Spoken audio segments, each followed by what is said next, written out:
going to do a motherboard replacement here on a HPDV6000. Here's what happens when we press the power. Nothing on the screen.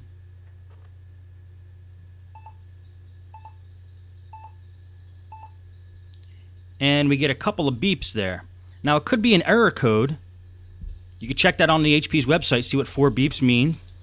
But we already did that, and we tried replacing the RAM, and it's definitely a motherboard problem. So since we already did a motherboard replacement on DV6000, I'm just going to do this one in fast motion.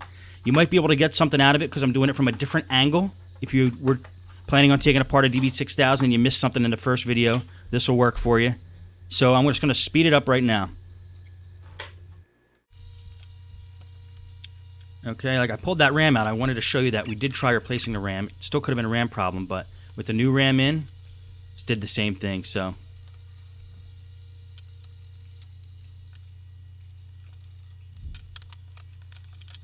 let's pull the front keyboard off, then get that hinge cover plate off, which has those 2 stingy LCD cables attached to it.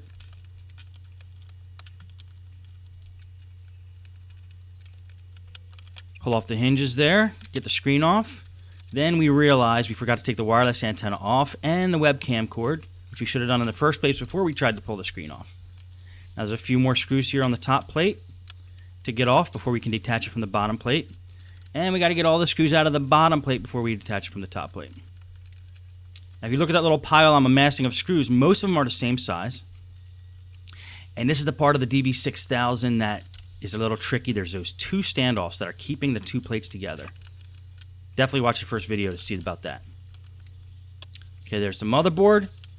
Just look for all the screws with the white arrows next to them. That should be able to give you enough indication of what screws to take out of the motherboard. Okay, let's take the processor CPU fan off. Let's get the processor out of there. Take a new motherboard, pull it out of the case, and that was the wrong motherboard, so I'm going to pull the correct motherboard out of the case. I'm going to reattach the CPU, the fan, and the heatsink. Yeah, I had 2 motherboards sitting over there. I accidentally pulled the wrong one, but it's a blooper. But this one is the correct motherboard. And HP's on the motherboard, right under the RAM, they have the model number, and you want to eBay. If you're doing a buying on eBay, you want to do an eBay search for that model number. That'll give you the exact motherboard that you need.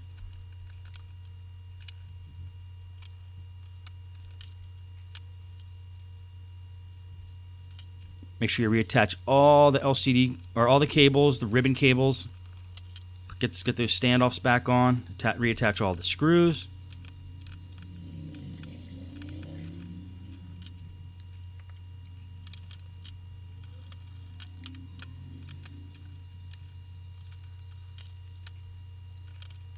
Attach the screen while you're holding it gently. Put all the screws back in. And tighten them up with a higher torque screwdriver because you don't want these to get loose. The screws that hold the monitor on.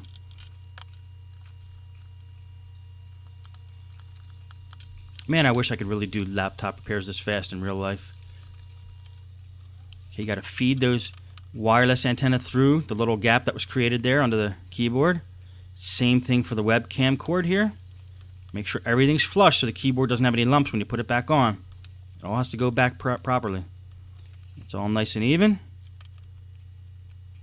Now we can put this, start to reattach these ribbon cables. These are important ribbon cables. They control the power board on the hinge cover plate there. The power button and those LED lights. The quick launch, I think they're called. Make sure all the screws are in. Let's throw that keyboard in.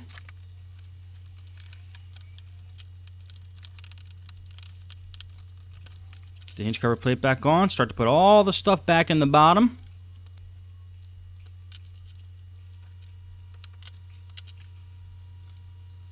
Wireless card.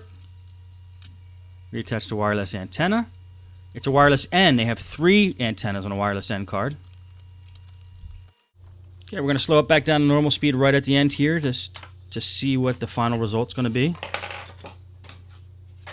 Just going to throw this last cover on, which covers the RAM and the wireless card.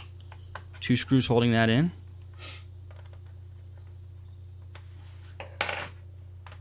Put the battery back in.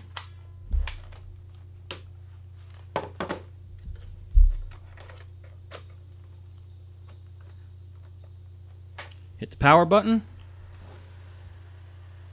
Wait to see what happens. Hope we get the HP BIOS screen. And we do.